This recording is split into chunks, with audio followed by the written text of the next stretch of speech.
Inner child wounds, unfortunately, seldom heal on their own. And they don't go away just because you're ignoring them. If anything, ignoring them actually exacerbates them.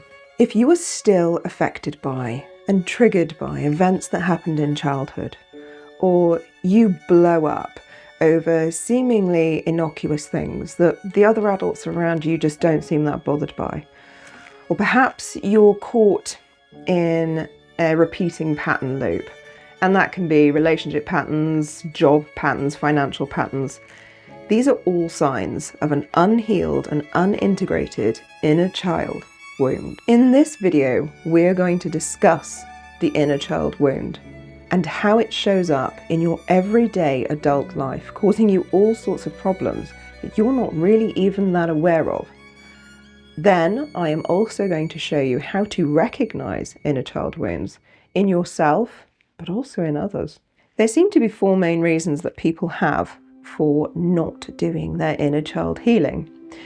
The first reason really is ignorance, that people do not realize that they have an inner child wound causing chaos in their life.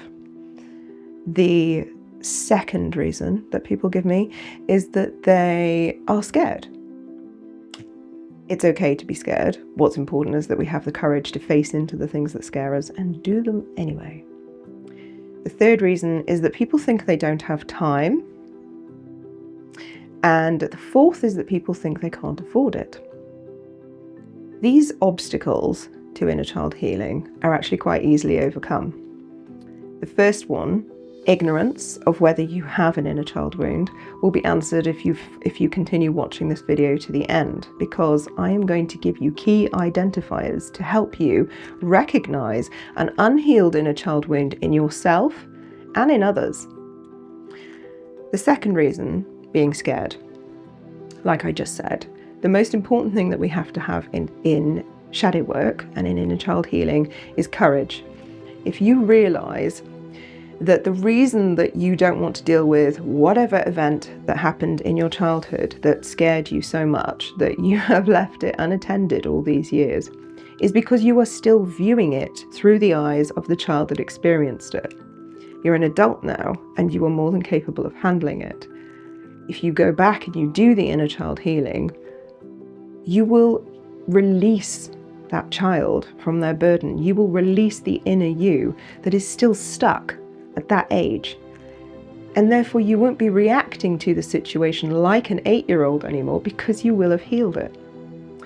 If your reason for not doing inner child healing was number 3, that you think you don't have time, I am here to tell you that if you understood the blockages that unhealed inner child wounds cause, and how going through the healing process and integrating those unhealed inner children will actually lead you to a place where you are living a happy, healthy, fulfilled adult life, then you would understand that you should be giving your shadow work the time and the importance that it deserves. And if your reason is number 4, that you can't afford it, well, you're in luck, because I'm going to help you for free. There are 3 main categories for inner child wounding, and recognizing what category your traits fall into helps you in identifying your core wounding. The first are people pleasers. The second are the performers, and the third are the defensive people. The people pleasers, I mean, that's quite easy to recognize. Most people know that they are a people pleaser or recognize those traits in other people. The people that tend to go above and beyond to be of service to others, the people that tend to diminish their own needs, their own light, their own abilities in order to make other people feel good. This core wound would have been formed around needing to be helpful, needing to not be too demanding, not requiring too much from your caregivers in order to please them, receive love and affection. The second category, the performers, tend to be quite loud, extroverted, highly achieving people, and you don't have to be loud and extroverted to be a high achiever, obviously, but they're the categories that it falls into.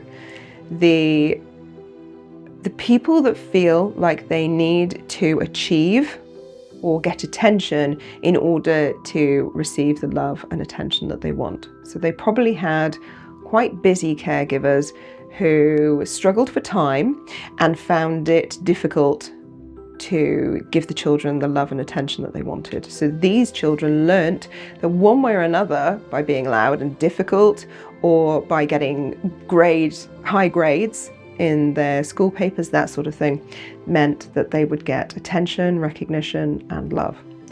The third category are the defensive people. These people tend to be quite angry and have overblown reactions to seemingly quite innocuous situations that perhaps other adults would not get so upset by. The core wounding here lied around being or feeling attacked in some way. And I'm not talking that it had to have been physical violence, although of course that is going to give you an inner child wound if you receive physical violence as a child. Whether it is a punishment or not, it is going to wound you psychologically and physically. But it doesn't always have to be that way. It can be that you felt very criticised and that nothing that you did was good enough. So you've developed a very defensive personality in response to that inner child wound being left unhealed. I'm going to break the key identifiers and traits of an inner child wound into 4 categories. As we've already discussed, there are 3 main categories for inner child wounds: the people pleasers, the defensive people, and the performers. But then we also have just general traits of an inner child wound that are not necessarily aligned with one of those categories. For example, have you been able to identify that you are stuck in a key pattern loop? You just don't seem to be able to find your way out of being stuck in this loop. And that can be relationship patterns, job patterns, financial patterns. Either way, you seem trapped inside your own life. That is always an inner child wound, because you are lacking the insight, the clarity, and the confidence to overcome the hurdles that are blocking you from exiting that loop, that lesson. Another trait that we frequently see is in people saying that you're manipulative. And now I'm not talking about pathological manipulation. I'm talking about you don't realize that you're being manipulative, but another person feels like you are manipulating them in one way or another. That can be that you learned as a child that behaving in a certain way would get you the outcome that you're seeking. And unfortunately, you as an adult still fall into that behavior and using that as a means of getting what you need, getting your needs met. You're not necessarily trying to manipulate people, but that is how you're making other people feel. Another way that we can see inner child wounds cropping up is when we are triggered by a place or a thing or a smell or a sound that is from our past that is distressing. It's the same situation. It's an old wound that is being triggered by your everyday adult life. For example, perhaps you go and visit your hometown, a place that you've not been since you were a child, and that makes you feel wretched. You feel awful being there, remembering the things that you experienced there. That is an unresolved inner child wound. Another way that we see inner child wounds popping up that most people don't even realize is when you visit your parents' house and your personality changes and you revert back to being a child when you were around your parents. Or other people say that they don't like you when you're around your family, your birth family or your parents, that they find that you change and you do not behave the way that you normally do. These are all indicators that you are experiencing triggering from an inner child wound. And believe it or not, that is not a healthy dynamic to have with your parents. Once you are grown and you are an adult, you should be entering into a mutually respectable relationship where they respect you as an adult and you respect them, and they're not trying to boss you around or tell you what to do anymore. That's actually quite an unhealthy dynamic.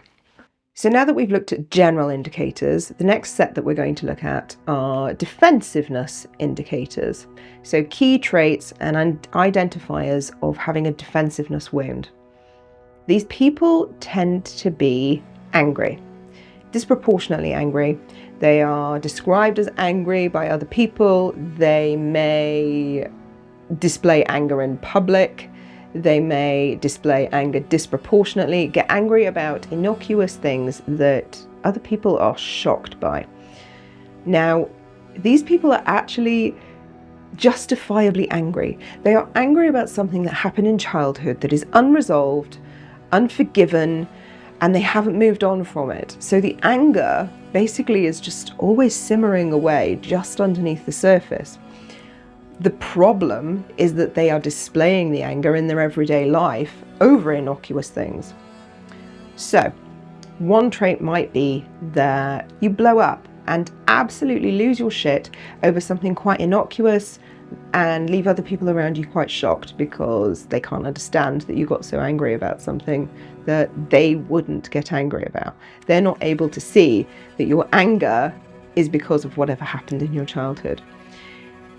Or you want to blow up. So it might not necessarily be that you do blow up, but you feel it inside, and you have to do things like take calming breaths and go and step outside in order to calm yourself down because somebody spilt a glass of water, for example. That is a defensiveness wound. Another way that we can see defensiveness wounds showing up is in people that really suffer around abandonment and rejection.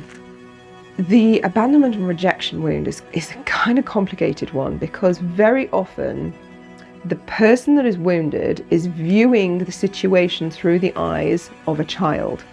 So it might be a very, very slight perceived rejection or abandonment, so perhaps a slight distance forming in a relationship is enough to trigger your fear around rejection and abandonment, and you have a reaction to it. You maybe become very clingy and very needy, or perhaps you go the other way and you become very distant. Either way, that's your coping mechanism from the perceived threat of being rejected or abandoned, and it comes from the need to protect yourself, i.e., a defensiveness wound. Another way that we see the defensiveness wound pops up with people that are very protective of other people, but perhaps inappropriately so. They want to jump in and save someone else from experiencing something, or they see somebody experiencing an argument and they need to get involved. They need to protect the other person. This wound can come from not feeling like you were protected or defended as a child yourself, or having guilt and shame around not stepping in and defending and protecting someone else, perhaps a younger sibling. Another indicator of the defensiveness wounding is that you really struggle to trust other people. You really struggle to open up. You don't like the feeling of other people having perhaps what you perceive is power over you. Might not be how they feel about it, but you do. You do not like opening up and trusting others, but then you are also deeply uncomfortable with being on your own. It's a complicated one. Okay, people pleasers, I am talking to you, and I'm also talking to the old me. I was a bona fide people pleaser. So how do we recognize traits of people pleasing in ourselves and in others? I think most people are able to recognize that people pleasers tend to diminish themselves. They tend to diminish their needs. They tend to diminish their requirements, their skills, their traits, their shine in one way or another to make themselves more palatable for other people. Other key traits look like people that really struggle with setting up and maintaining healthy, appropriate boundaries. They feel guilty for having boundaries with other people. They feel guilty for having needs. In fact, I think having a lot of guilt is actually a key sign of having a childhood wound around needing to be a people pleaser. We can also see it when people feel guilty for resting, for taking time out for themselves, for looking after themselves, for self-care. People that believe that they are at the bottom of the pecking order and that everybody else is a higher priority, looking after their children, their partner, their job, their boss, their pets, everything comes above them. This is a clear sign of somebody that had to diminish themselves in one way or another and diminish their needs, especially in order to feel accepted. Another way that we can identify that we are a people pleaser is if we have an internal dialogue around not being good enough. You have an internal voice that says that you're not good enough for that, nobody will want you if you don't do X, that in one way or another, the internal voice is quite critical and tells them that they are not good enough, not worthy, and need to stay small in order to be able to receive love. Okay, performers. How do we identify your key traits and identifiers? Number one, performers and people pleasers to a certain extent tend to struggle with a sense of their own identity. They tend to struggle with having a core foundation for their personality. This generally happens because they have learnt to adapt to whatever other people want them to be. So they don't really know what their likes or dislikes are. They just know that they want to be liked. And if you are somebody who identifies with being a chameleon or identifies with being somebody that will go with whatever everyone else wants, then you are either people pleasing or you're performing, and it sort of bridges the gap, that one. You also know that you've got a core wound around performing if you crave reassurance, validation, being seen, being heard, being noticed for who you really are. Means that you adapted your personality in order to please other people and are so used to finding ways to get the attention, to get the love, to get the affirmation, to get the validation that you really need. So your core wounding comes down to needing to perform to get those things, and you still do it in adulthood. So you still crave other people's validation and reassurance, which is generally quite a childlike trait. Performers also are the super high achievers, the grade A students, the people that do not let themselves off the hook. They are always striving, always seeking success any way that they can to show that they are worthy of validation, that they are worthy of respect, of love, of admiration, whatever it is that they are feeling that they are lacking from within. They will find ways to seek in their external environment. Other ways that we see this wound being played out is in people that are not capable to be in the present moment. They really struggle to be creative, to play, to relax. All the things that are required when we are in the present moment. That's when creativity from source and connection with source can come through. If you're someone who is always on the go, always pushing yourself, always striving to be better, then you probably have an inner child wound around performing to please other people. Now, if you're feeling triggered after watching this video, if you're feeling upset, and in particular if you're feeling angry, then believe it or not, that's a good thing. We go to great lengths to avoid our emotions and great lengths to point out that other people triggered us. Actually, if somebody triggers you, you should say thank you, because it's identifying to you that you've got some work to do in that area. So, if you're feeling upset right now, it's a good thing, because it's confirmation to you from your inner child that yes, this video is for you. Yes, you do have an inner child wound, and yes, it is time. It is probably way past time that you work on that inner child wounding. Because if you're feeling upset by words that someone else has said, then that in itself is an indicator that you have an inner child wound. Because nothing I have said here is intended to cause harm or is personal. If you're reacting to it, it's because it's confirmation. And it's time. Please make a note if you can. Your shadow journals are a really, really good place to make notes around things like this, of which of the key indicators and traits that we've discussed in particularly resonated for you. See if you can identify which of the categories that wound originates from. Is it a people pleaser wound? Is it a defensiveness wound? Is it just general inner child wounding? Or is it a performer wound? Identifying where those categories, where you have the most traits, will help you in identifying where the core wounding came from, which is why shadow journaling is so important in this process. In the next video, we're going to be really going there. We're going to actually discuss how do we identify what the inner child wound is? How do we work with an inner child wound?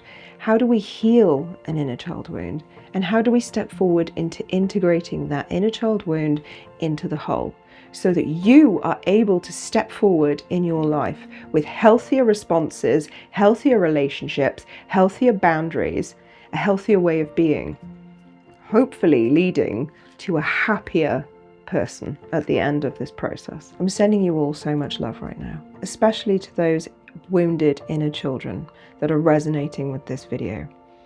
They need the most love, the most compassion, and the most understanding as we go through this process.